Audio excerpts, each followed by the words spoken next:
it's your turn, Chuganov. Talk to us. I believe no lie is ever told without a reason. You're right. I was lying.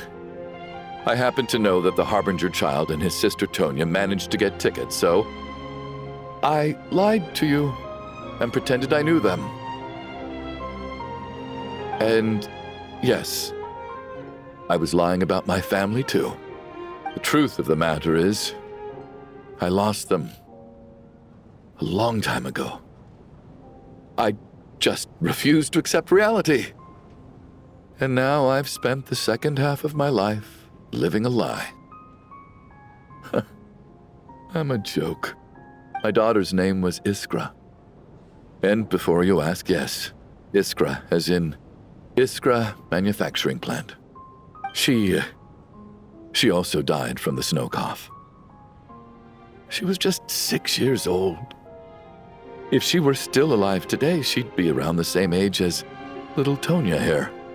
After Iskra passed, my wife couldn't bear to face those memories either.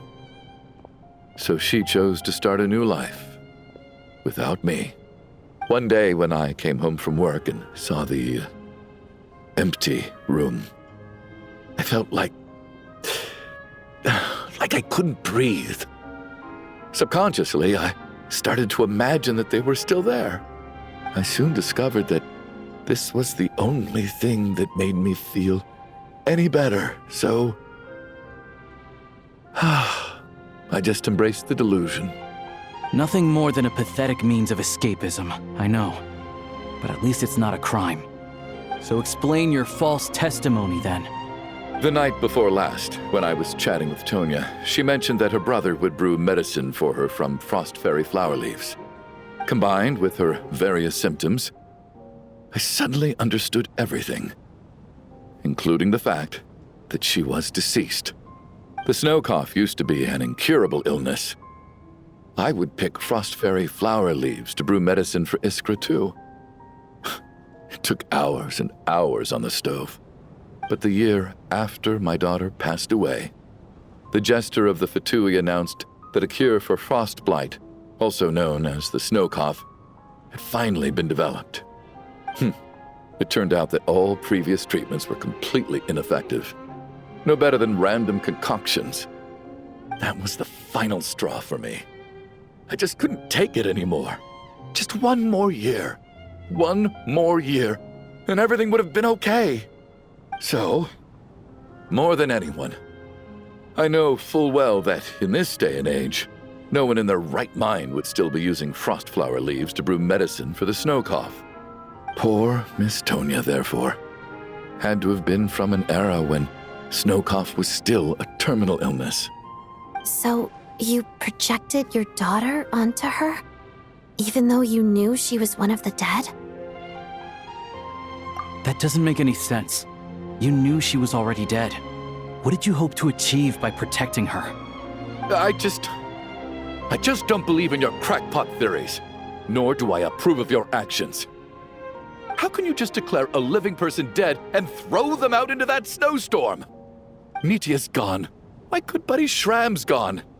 And now it's Tonya's turn, isn't it? The others I can make my peace with, but little Miss Tonya, here she is, standing right in front of us, alive and breathing, and fighting her own battles. Yet you're quite happy to say she's dead? I just want her to live. Once this snowstorm is over, the very moment it stops, I'm going to march out that door and find someone who can fetch the very best medicine for her snow cough. I'll be damned if I'm gonna let you cast her out into the snowstorm before I have the chance to cure her. Not again. Not this time. Not when the cure is right within our grasp. I'd never be able to forgive myself. Mr. Chuganov, stop. I can't let you do this. Tonya. By the sounds of it, you've known I was dead since the night before last, right? I really liked Mr. Valeri, Mr. Mitya, and Miss Vodyanitsa. And now they're all dead because of me. I'm not happy about that. The reality is, you've been trying to fight your own demons through me. But all you've really done is trap me inside your delusion along with you. No! Listen to me. I want to save you. I do! Well, at this point, I'm quite sure that I'm dead. I don't need to be saved. The time I got to spend with all of you is more than enough for me. Despite all the bad things that kept happening, I got to meet so many interesting people and spend so many days and nights by your side. Since the day I escaped that hospital until now, this has been an adventure I never even dared to dream of. I'm very fond of you all. If it were only possible, I'd trade my soul to bring back the ones who died. If it meant things didn't have to end like this. And that's why I'm not fond of you at all, Mr. Chuganov. I'm sorry. It's them that you owe an apology to, sir. Not me. Well then, I suppose this is it. It's time for my adventure to end. I've caused enough trouble. You're leaving already? It's still early. Don't you want to stay a little longer? No thank you. Oh, and by the way, my name is Patashka. It was nice meeting you all. Feels strange that we're only being properly introduced now that it's time to say goodbye. Tashka?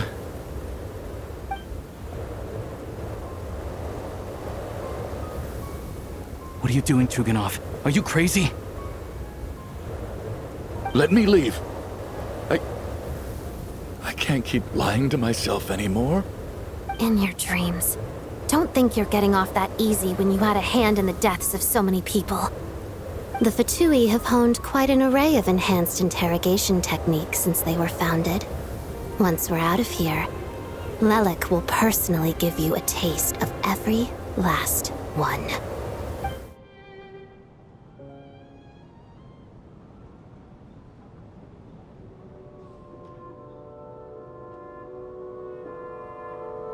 I think we should leave.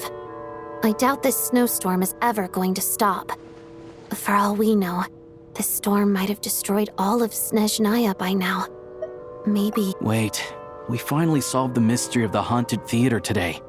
Maybe let's at least try to enjoy tonight? Fair enough. I don't particularly feel like dying in Chuganov's company anyway. And yet you won't let me die first. Hey, Chuganov, on a serious note, if we do make it out of here, you should close down that factory of yours. A lot of people are freezing thanks to you. Is this really the time to be discussing my factory? All right, fine. I'll shut it down. Doesn't matter to me anymore.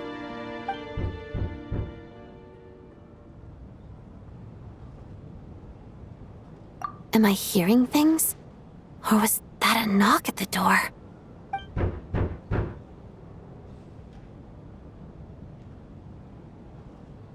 There it is again. But I don't understand. The snowstorm hasn't stopped, has it?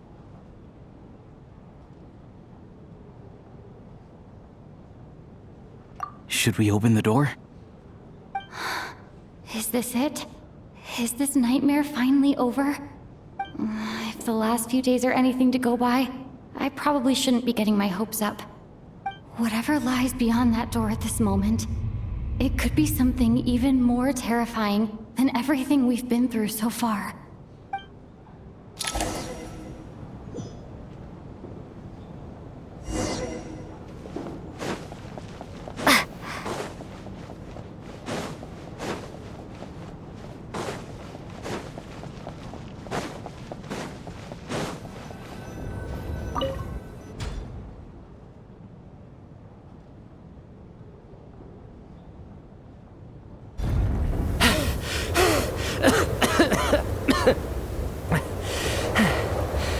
Hey everyone, I'm back.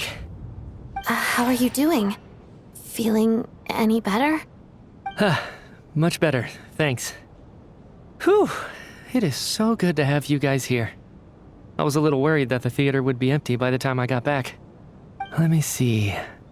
Tonya and Vodyanitsa are missing, which means... Vodyanitsa died last night. And then you discovered that Tonya was the other dead person. Am I right? Not Tonya. Pitashka. First, tell us how you made it back here. Given the conditions outside, no one should be able to return alive. You're right. The thing that got me back safely was... a song. I heard someone singing. After walking into the snowstorm, my mind grew hazy. I don't know how long I walked through the storm before my mind completely slipped away. Then, suddenly, I heard the sound of singing. The voice instantly brought me back to my senses, and I regained consciousness. So I followed the voice, searching for the source of the singing. I searched and searched, until finally, just a few moments ago, there was the entrance to the theater, right in front of me. I've actually never performed this song in the theater before, because it has more of a ceremonial purpose for our people. It's not meant for the stage. It means something like, "May those we have lost watch over us, and follow this song back home in the night, so that we might be reunited once more." That must have been Vodyanitsa's requiem. Who knew it actually worked? That song is meant to guide the souls of the dead. Mitya, that must mean that you... Huh. No kidding. Seemed like I guessed right then. This is what I've been so desperate to tell you about. When I first stepped out of the theater, I was still quite lucid. My memory of it is still pretty intact. I remember the outside world being completely different than what I'd expected. It was like this was a world where only the snowstorm existed. There wasn't a trace of any humans or buildings ever having been there. I don't know how else to describe it, except to say that it just didn't seem like the real world. And as for the requiem, if I was guided here by Vodyanitsa's song, it can only mean that I must already be dead. And this is my soul, not my body. But I didn't experience a clear moment of death while I was out there. Nor do I feel any different now than before I walked into the snowstorm. You don't seem any different to me either. In fact, this is something I've been wondering about for a while now. If souls aren't physical, shouldn't they lack tangible form? Both Shram and Pitashka were clearly deceased, and yet their souls didn't look or feel like ghosts at all. They were visible, tangible, no different than you or me. This raises a truly terrible thought. Is that really what Mitya is suggesting?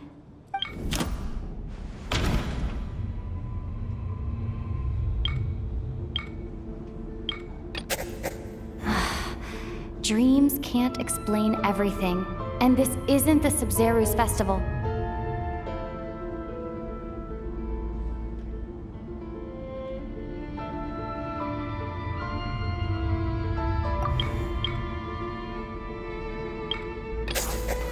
Mitya's soul was summoned back by the Requiem, confirming that he is indeed already dead. And yet, he looks no different from us. Of course, if even the long-deceased like Mr. Shram can blend in with us undetected, then maybe we've all been dead from the very start. And all of us are now souls wandering the theater.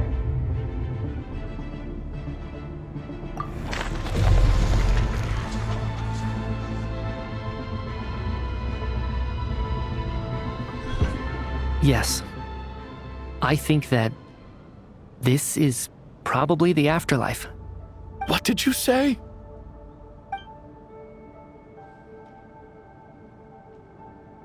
You heard me. We died in the theater. All of us did. But due to an obstruction in the theater's ley lines, our souls are trapped here, while an endless, infinite snowstorm rages outside. It's ironic, really. All that time, we were working so hard to figure out who the deceased among us were, when the truth was, we were all deceased. The only difference being some of us died more recently than others. Do you remember that note, "Death is near"?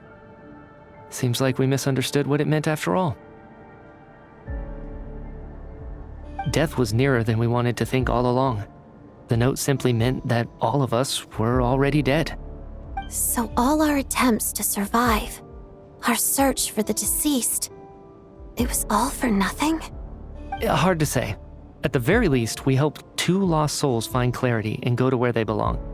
The presence of those 2 is probably what caused our souls to be drawn in by the ley lines.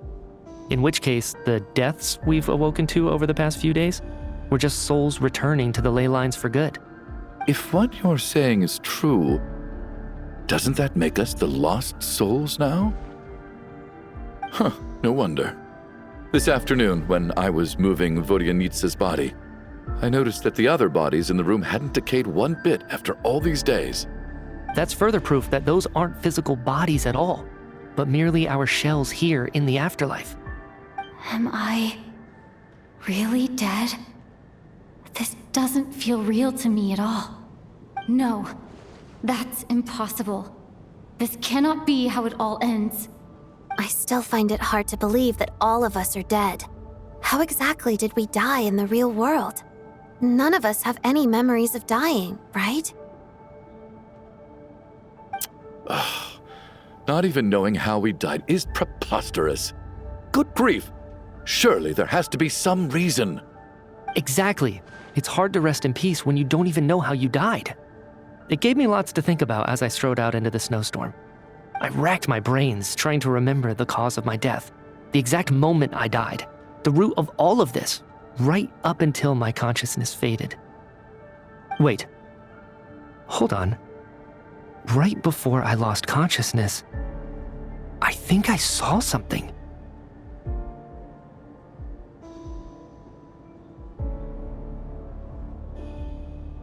I can't remember. And I think I lost my notebook and pen.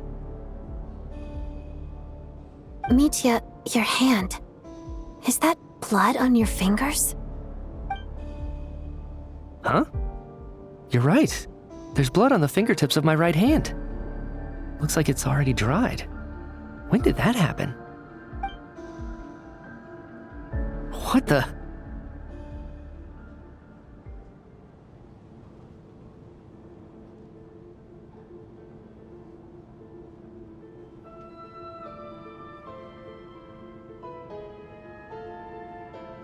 I guess this was what I saw. I must have desperately drawn it in my own blood right before losing consciousness. What's wrong? Do you recognize the symbol? It's Renova, the ruler of death. Alosha, do you still remember that Snezhnayan folktale you told me about? It was about the Grim Reaper. When someone's about to die, he appears as an incarnation of someone familiar to guide their soul into the afterlife. And as soon as you recognize his face, your life is over. I heard a similar tale when I was little. You think the Grim Reaper in this story refers to the ruler of death you mentioned? That's right. In which case, death is near could also mean that the Grim Reaper is here, disguised in a familiar form. Death, the deceased, and the Grim Reaper? So it's a triple entendre. When I first saw this note, I thought it contradicted the investigation report. But now it seems like that was the whole intention. So the Grim Reaper deliberately misled us. Then, we started suspecting each other and searched for the deceased while they hid in plain sight. By that logic, the one person most likely to be the Grim Reaper incarnate is...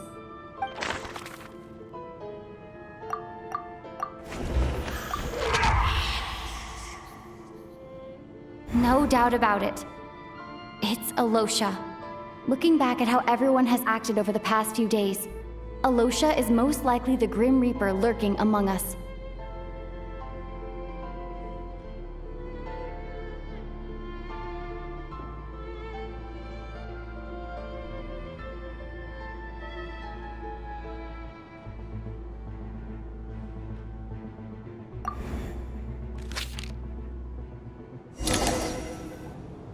Is it you, Alosha? You were the first to discover the investigation report, and you had plenty of time to slip the note inside to mislead us. So? Surely you can't suspect me based on that alone. What if someone else found the investigation report first, slipped the note inside, and then put it back without telling anyone? There's no denying it. The note could easily have been slipped in much earlier than it was discovered. That's not all. I've also noticed that, although on the surface, Valeri, Mitya, and sometimes I were the ones taking charge of the situation, looking back now, even though you didn't say much, you were always subtly guiding everyone from the sidelines. What do you mean? You were the one who emphasized how dangerous it was outside and insisted we all stay here. It was also you who suggested that we all sleep in the same place. And earlier today, you tried to convince Patoshka to stay. I don't understand why, but it was out of character. So, you didn't understand my intentions, and now you're assuming the worst. Seems pretty unreasonable if you ask me. He still won't admit it? Fine. Let's see how he responds to the most damning evidence of all. The biggest question I have right now is, if the Grim Reaper is impersonating Alosha, then where's the real Alosha? When did they switch?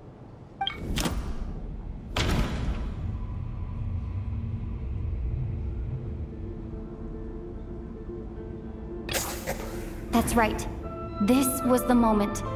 Right at the start, before any victims had even emerged, Alosha was switched with the Ruler of Death while everyone's guard was still down.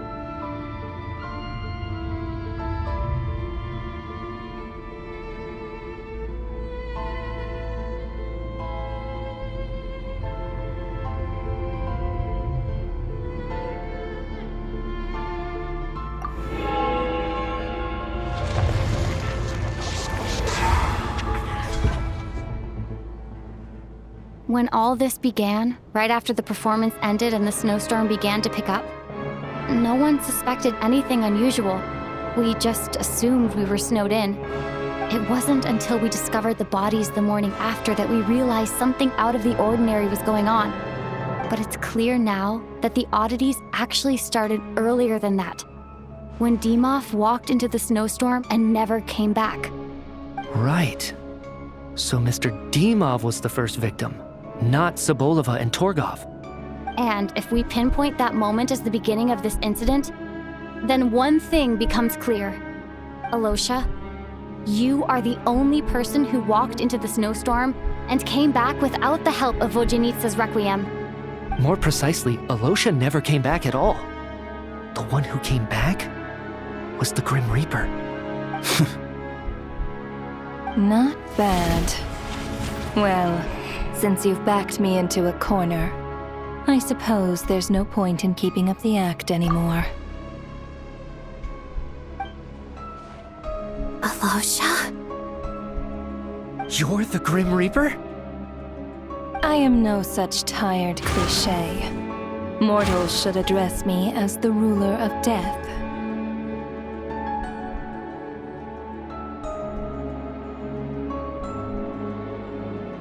Before being wiped out for good, you identified the two deceased, and even sensed my presence. A commendable achievement, far beyond what I expected. I heard you can ferry souls. Those deaths each night. Were they your doing? Your initial conclusion was correct. Due to the existence of the two deceased, the ley lines yearned to reclaim those long-lost souls. Every night, they devoured an equal number of souls to fill the void. This required no intervention from me. Though, of course, ferrying souls is indeed my authority. Here, take a look.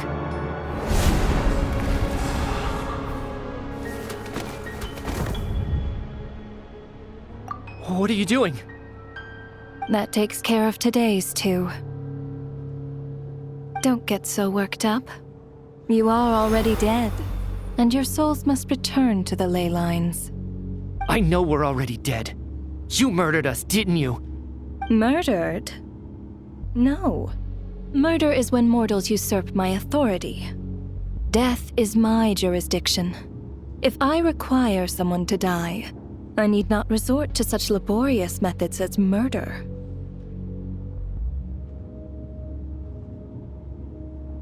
You simply met the criteria to trigger my curse of death.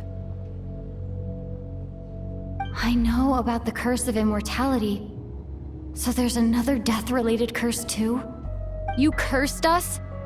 When? And why would you do such a thing? So often, humans pray to me, begging to know when their death will come and what form it will take. But few people ask why. If you must have an answer, know that death comes simply because one's time has come. So you're not gonna tell us the truth? Hold your tongue. By all rights, you shouldn't even be allowed to speak with me. Those angels from the past are to blame for the reckless renovation of the ley lines here. It's made my work on this occasion Work? So trapping us here, making us watch our friends die, that's just another day at work for you? You clearly have a lot of questions. Fine. As a reward for your remarkable accomplishments over the past few days, I shall answer a few of your inquiries, provided they aren't too unreasonable. After the physical body dies, the soul must return to the ley lines for that person's death to be considered complete. My work encompasses the entire process of death, including, naturally, the guiding of souls into the ley lines, with which you are now so familiar. You must also be rather familiar with Natlan's Night Kingdom, I presume? It was I who supported the creation of the Night Kingdom. It provided a convenient means of guiding the souls of Natlan. Here, too, the ley lines connected to the theater underwent some modifications. The angels hoped to make them capable of accommodating the souls of some special creations. But this actually hindered their ability to accept ordinary souls to some degree. This effect manifested itself after you died from the curse in the theater, leaving you stranded in the afterlife, unable to achieve a complete death. But if souls who die from the curse of death fail to return to the ley lines within a short window of time, they will miss their chance for good. Then, they will remain forever suspended between life and death, no longer subject to the authorities of either. So if you don't resolve this matter soon, and see all our souls return to the ley lines before long, we'll escape your control. Nitya is sharp. This must be what Renova was worried might happen, and the reason she got involved to begin with. But if you have the authority to guide souls, why didn't you just show yourself and get it over with? Why hide among us in the form of Alosha? You seek to understand the mind of a god. Very well. I'll tell you. This is a theater, and I decided I wanted to watch a show about death. That's why I encouraged you to take the events to the stage. I found myself getting quite immersed. I suppose the entertainment you provided makes up for all the trouble you've caused me by being so defiant in the face of death. There. Are you happy with my answer? Can't say I am. Really? But it fits the stereotypes you humans have about gods. Just moments ago, you were complaining about how infuriatingly complicated your work here has been. Work is work, I get it. There are times when it's a huge pain, but you just have to get it done, right? That's a rather unique perspective for a human. You are in fact correct. There is a pain point in this case. Due to the obstruction in the theater's ley lines, there is a hard limit on the number of souls they can receive each day, making it impossible for me to ferry all your souls at once. Revealing my identity too soon would inevitably have led to futile resistance, and there was a risk that any souls who chose to run would disappear. Then there was the issue of the 2 lost souls you called the deceased. The way you resolved that quandary was all part of my design. That's what I don't understand. If all of us were souls of the dead, What made their presence among us special? For centuries, they have refused to return to the ley lines, exploiting the issues created by the angel civilization to resist being drawn in. Centuries of obsession accumulated during this process. You may think of this obsession as the resentment of the dead, and in this quantity, it was a bomb that could have detonated at any moment. It reached the point where I could not afford to leave it unchecked. But the only way to fix it was to help them acknowledge their own deaths, make peace with their regrets, and willingly walk into the snowstorm. Only then, with my guidance, could they finally return to the ley lines. Otherwise, you would not like to know what the consequences would have been. I vaguely remember seeing Patashka, but in the most terrifying form. Was that in a dream? Is that what would have become of her if she hadn't returned to the ley lines? I see your dreams brought you many revelations. So you see, death in fact grants wisdom to mortals. Souls connect to all things in the world and see the chain of cause and effect between them. It's nothing unusual. Anyway, giving psychological counseling to lost souls is not my strong suit. That is more of an angel's role. It was something I could not resolve directly using my authority, so I decided it was easier to leave the bomb defusal to you. Meanwhile, of course, their presence caused the souls of other members of your party to return to the ley lines each night. From where I stand, that was killing two birds with one stone. As both issues slowly resolved one another without me having to lift a finger, all I had to do was stay close by and keep the situation under control. Then use my authority to wrap things up at the end. And, of course, while I was at it, I thoroughly enjoyed watching this drama, dealing with death from a mortal perspective, play out on the stage. Sounds like you had it all figured out, Grim Reaper. I just did the math. You said there's a hard limit to the number of souls the ley lines here can receive each day. It's 2, isn't it? That much is obvious, even to a fool. It's time to review this whole affair. If the ley lines can only take in 2 people per day, I need to go over the deaths from these past few days again.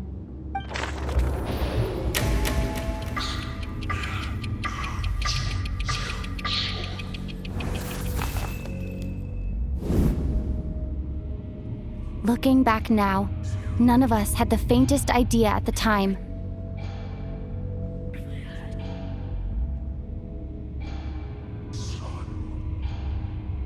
From the moment the staff member named Dimov walked into the snowstorm, the incident had already begun.